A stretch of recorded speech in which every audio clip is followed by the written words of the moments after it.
Ewan ko ba, pag nandito ako sa Maynila, sadyang naiinip ako. Kaya ngayon maglalakbay na naman tayo. Pang mabilisang uwi ng probinsya ito. Alam mo, sadyang kay bait ni Lord. Dati pangarap ko lamang din ito na makakauwi-uwi ng probinsya madalas. Pero ngayon tinupad niya. Dati nga'y akala ko kung nasan ako hanggang doon na lamang. Wala palang imposible kapag lagi tayong nag-pray at gumagawa din ng paraan para sa ating mga pangarap at mga plano. Yung mga pangarap natin, akala natin hindi natin kaya niya pala gawin para sa atin. Tara, samahan niyo ako sa biyahe ko hanggang makarating tayo sa bukid namin.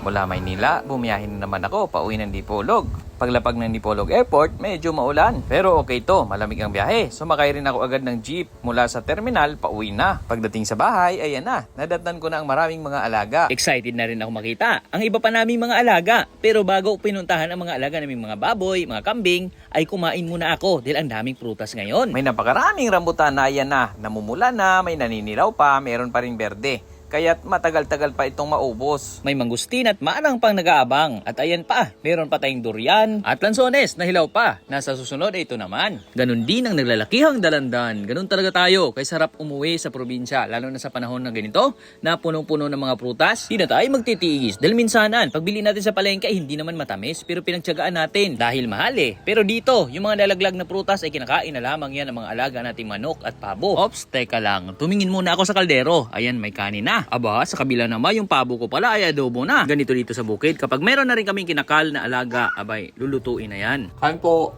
Ay sarap kumain kung paparisan natin lalo na mainit na kanin. Pagkatapos kumain ay pumunta na kami doon sa mga alaga naming mga baboy. Abay, naka-free range na rin pala itong mga alagang baboy na dati ay nasa kulungan at dati ay nakatali lamang.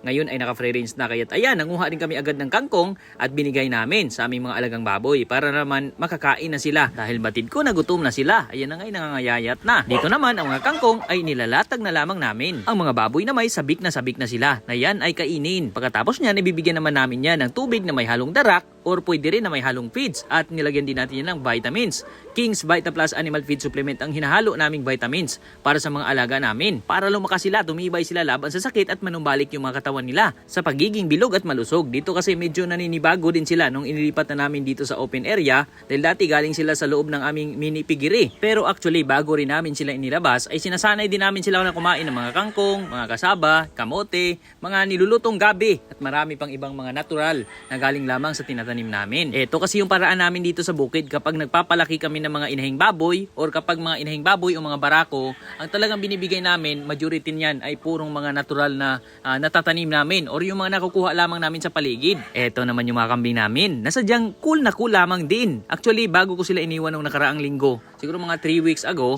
no, ito yung pinurga din muna namin. Itong kambing nating lalaki, saka yung dalawang mga anak. Itong inahin kasi, mga buntis, kaya hindi namin napurga. At ayan, sa nobserbahan ko lamang, abay, biglang nagbago ang pangatawan itong kambing namin. Mas lumaki itong aming barako. Ganun din ang mga maliliit na kambing na napurga na namin. Pero itong mga inahin naming kambing medyo nangayayat pa nga kasi hindi pa namin napurga ito. Pero sila yung susunod naman nating purgahin. Itong mga kambing naming nandito, sila yung mga upgraded na rin ng mga kambing. Itong ating barako ay may lahing Anglo Nubian, may lahing Boer, may lahing native at may lahing kambing mismo. Kaya't ang ganda na rin ito upang mas lalong ma-upgrade pa itong mga anak na mga upgraded nating mga inahing kambing na nandito. Noon na parami na sana namin yung mga kambing naming native, kaya lang yun na nga yung nagiging problema namin. So may mga challenge din kaming pinagdaanan dito sa aming pagkakambing.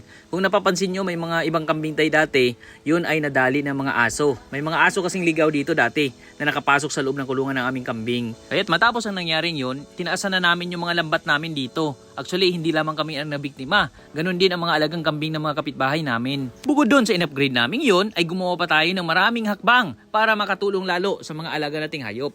Nagtanim kami ng mga kangkong, kaya't ayan na. Ngayon ay nakaka-harvest na kami. Dito kami kumuha kanina ng pampakain doon sa mga alagang baboy. Ayan o, pagkakuha namin ng kangkong sa mga sumunod na araw ay tumutubo na naman ito. Kahit na medyo maraming damo, buhay na buhay pa rin yung mga kangkong natin na gumagapang lamang doon sa ibabaw ng damuhan. Dito naman kapag naubos yung kangkong, itong damuhan ay magagamit din natin. Pupwede natin lagyan ng mga baka, kalabaw, or pupwede rin natin na pagtalian ng mga kambing natin. Napakasustansya at sarap na sarap din kasi dito. Ang mga alaga naming baboy, maging kambing ay kumakain ito. Ganon din, kapag tinatadtad namin ito ay kinakain din ng mga alaga naming pabo. Kaya't sa pagtatanim at simpleng kangkungan, abay, kay dami rin palang benepisyo. Ang dami nating makukuha, kahit pang ulam nga ay pupwede rin tayo kumuha dito. Dati nga, naalala ko pa, minsan ay pumupunta kami doon sa mga palayan, sa mga kanal ng palayan. nandun ang daming mga nabubuhay na kangkong. Doon din kami nangunguha at minsan naman merong mga maliliit na lawa na may mga kangkungan din. Nabubuhay doon ang kangkong na walang ibang nangunguha.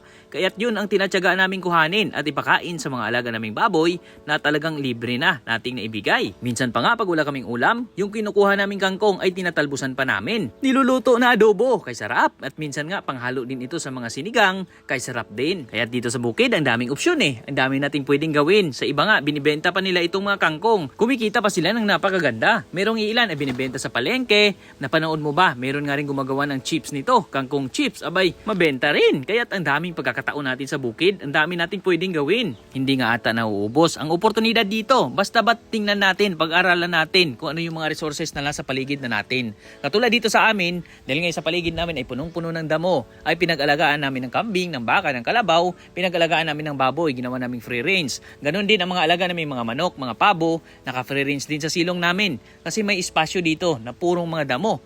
Ginagamit namin, minamaximize namin kung anong meron dito. Kaya't yung dating damo na masakit sa mata, ginagawa nating mas produktibo. Pinaglagyan ng hayop na nangailangan ng mga damo. Kaya't halos lahat actually ng mga alaga namin hindi ganon kalaki ang gastos. Dahil maging dito sa mga alagang baboy namin, libre ang mga pakain sa kanila na available lamang sa paligid namin. Doon naman sa mga biik ay optional na rin. Pwede na rin palakihin yon na naka-pure feeds or depende pa rin kung pakainin pa rin natin ng mga natural na pagkain. Pero kung gusto nating mabilis lumaki, nandiyan naman talaga ang mga feeds na available din na pwede rin ibigay doon sa mga biik natin para sila lumaki na litsunin or lumaki na pang fattening naman. So depende sa atin naman yung kakayahan. Kasi kung minsan, na-compare lamang natin kapag purong natural na pagkain at para doon sa mga pang fattening ay talagang mas mabagal lumaki yung mga alaga natin kung purong natural na pagkain ang binibigay natin. No, hindi natin ikumpara doon sa naka-pure feeds.